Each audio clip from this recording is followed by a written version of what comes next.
बिस्मिल्लाहिर्रहमानिर्रहीम। साथियों, मैं हाकिम अली नारी जो टीचिंग स्ट्रेटजी जे हिकिड़े नए टॉपिक स्केप फोल्डिंग मेथड सां गॾु। साथियों, तव्हां अक्सर गौर कयो हूंदो, जेके बि मिस्त्री ऐं मज़दूर जेके जॻहियुनि ते कमु कंदा आहिनि, उहे जॾहिं बि कंहिं दरवाज़े ऐं दरिये जे मथां लेंटर जी भराई कंदा आहिनि, उन लेंटर जी भराईअ जे मथां जॾहिं हू वर्क करणु शुरू कंदा आहिनि त हू छा कंदा आहिनि, उन्हनि जे हेठां कुझु लकड़ा जेके हूंदा आहिनि उहे सपोर्ट में रखंदा आहिनि। ऐं उन लकड़नि खे सपोर्ट में रखण जो मेन मक़सदु इहो हूंदो आहे त जीअं उन लेंटर जी भराईअ वारे उन पार्ट में उनखे सपोर्ट मिली सघे, टेक मिली सघे। ऐं इहा टेक ऐं लकड़नि वारी सपोर्ट तेसि ताईं उन लेंटर जे लाइ क़ाइमु रखंदा आहिनि जेसि ताईं उहो लेंटर वारे भराईअ वारो कमु पको थी वञे, मज़बूत थी वञे। जॾहिं उहो मज़बूत थी वेंदो आहे, पको थी वेंदो आहे, उन खां पोइ हू छा कंदा आहिनि, घुरियां वुरियां करे जेके लकड़ा हूंदा आहिनि उहे लेंटर जी उन भराई वारे पोर्शन खां हेठां हटाए छॾींदा आहिनि। ऐं उहा लेंटर वारी जेके भराई वारी लाइन हूंदी आहे उहा उतां मथां सही नमूने सां मज़बूत बीठी हूंदी आहे। हाणे हीउ जेको मिस्त्री मुख़्तलिफ़ लेंटर जी पार्ट्स खे भराई वारे टाइम ते या आरसी जी भराई वारे टाइम जेके हेठां लकड़ा ॾींदा आहिनि, इहे लकड़ा तेसि ताईं उन में सपोर्ट में रखंदा आहिनि जेसि ताईं उहा मज़बूती पकी थी वञे। ठीकु आहे। हाणे इहा जेका सपोर्ट में मज़बूत थियण सां जेका टेक ॾींदा आहियूं, स्केप फोल्डिंग मेथड बि अहिड़े तरह सां अक्सर करे स्केप फोल्डिंग मेथड में असां टीचर्स खे तमामु घणो पंहिंजो शागिर्दनि जे सपोर्ट में वर्क प्ले करणो पवंदो आहे। हाणे मां हिकिड़े उस्ताद जो तव्हांखे वाक़ियो थो ॿुधायां, उन खां पोइ स्केप फोल्डिंग मेथड खे सम्झणु तमामु आसान थी वेंदो। हिकिड़ो उस्ताद हिकिड़ी क्लास खे पढ़ाईंदो हो जंहिंमें अक्सर शागिर्द कुझु न कुझु हद ताईं बहितर रिस्पॉन्स कंदा हुया। हिकिड़ो शागिर्द अहिड़ो हूंदो हो जेको कॾहिं बि क्लास जे कंहिं बि कम में पार्टिसिपेट न कंदो हुयो, माना उहो जेको बि उस्ताद हुनखे कमु ॾींदो हुयो हुनखे रिस्पॉन्स न कंदो हुयो। ऐं इन अमल जे करे जेके क्लास जा ॿिया शागिर्द हूंदा हुया उहे हमेशह हुन ते तनक़ीद कंदा हुया ऐं उन तनक़ीद वारे अमल जे करे उहो शागिर्द हमेशह अहसास महरूमी वारी कैफ़ियत में रहंदो हुयो। हिकु दफ़ो उस्ताद छा कयो, उन शागिर्द खे पंहिंजे ऑफिस में घुरायो, उन शागिर्द सां जनरल मौज़ूअ ते डिस्कस करणी शुरू कई, उन खां हाल अहिवाल वरितईं, उनजे बारे में लाइफ जे वर्किंग जी रूटीन जे बारे में उन खां पुछा कई।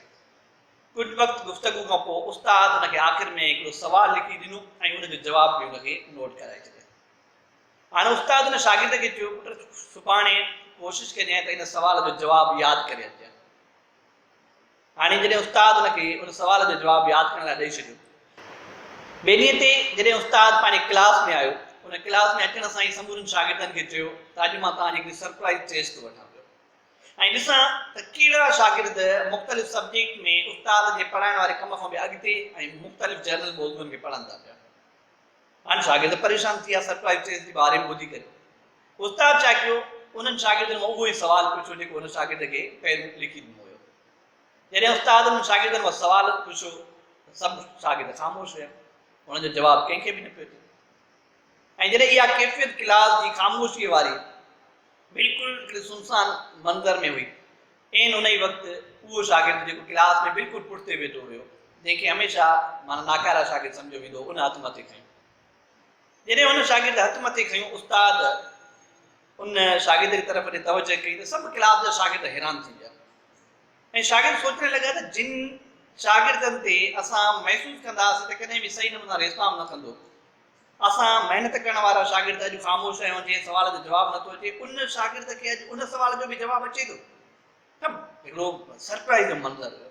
उस्ताद उन शागिर्द खे क्लास में ॿाहिरि साइड घुरायो ऐं जॾहिं हुते शागिर्द जे साम्हूं आंदा, उन शागिर्द खां उस्ताद पुछियो त तोखे हिन सुवाल जो जवाबु अचे थो? उन शागिर्द चयो, हा सर बिल्कुलु मूंखे अचे।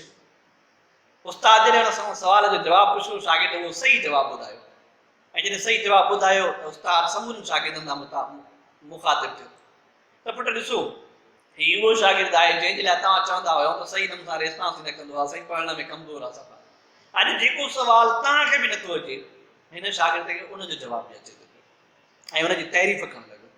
हाणे जॾहिं उन शागिर्द उन तारीफ़ वारे मंज़र जी जेका कैफ़ियत आहे महसूसु कई, माना हिकिड़ो इज़त जो ऐं तारीफ़ जो जेको मंज़र आहे, जेको नशो आहे, हुन जॾहिं फील करणु शुरू कयो त हुनखे सुकून मिलणु लॻो ऐं हुनखे ख़ुशी महसूसु थियणु लॻी शागिर्दनि जे साम्हूं पंहिंजे भरम ते, पंहिंजे वक़्त ते। उस्ताद जी इन परफॉर्मेंस ते शागिर्द जी इहा हौसला अफ़ज़ाई वारी कैफ़ियत उभरणु लॻी ऐं शागिर्द ॾाढो ख़ुशि थियो। पोइ उहो ॾींहुं गुज़री वियो। उस्ताद उन ॾींहं ते वरी हुन शागिर्द खे घुरायो ऑफिस में ऐं वरी बसि सुवाल लिखी ॾिना हुनखे ऐं ॿिनि सुवालनि जा जवाब बि हुनखे नोट कराए छॾिया। हाणे शागिर्द खे उस्ताद चयो त पुटु सुभाणे तूं हिन ॿिनि सुवालनि जा जवाब यादि करे अचु।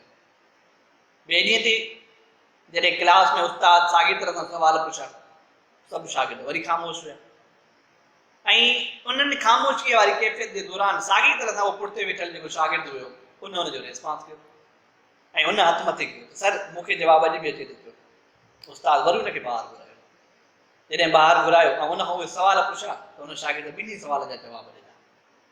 जॾहिं ॿिन्ही जा जवाब न उस्ताद शागिर्दनि जे मुतवजो थी ॾिसो पुट ही शागिर्द अॼु वरी महिनत सां पंहिंजे पाण खे क्लास में बहितर शागिर्दनि में शुमार कराए थो पियो ऐं उस्ताद समूरनि शागिर्दनि खे चयो हिन जे लाइ ताड़ियूं वॼायो, क्लैपिंग कयो हुन जे लाइ। हुन शागिर्द हिकिड़ी तारीफ़ जी ऐं क्लैपिंग पंहिंजे लाइ थींदे ॾिसी करे यकीन कयो हिकिड़ी अहिड़ी ख़ुशीअ जी कैफ़ियत महसूसु कई ऐं हुन उन मंज़र खे इंजॉय करणु शुरू कयो। हाणे हुन शागिर्द जी रूटीन ठहणु लॻी। पोइ उस्ताद छा कयो, उनखे सुवालनि जा जवाब लिखी ॾियण जे बजाए मुख़्तलिफ़ टॉपिक, मुख़्तलिफ़ लेसन या मुख़्तलिफ़ चैप्टर ॿुधाईंदो हुयो त पुटु हाणे तूं इहे पढ़ी अचु।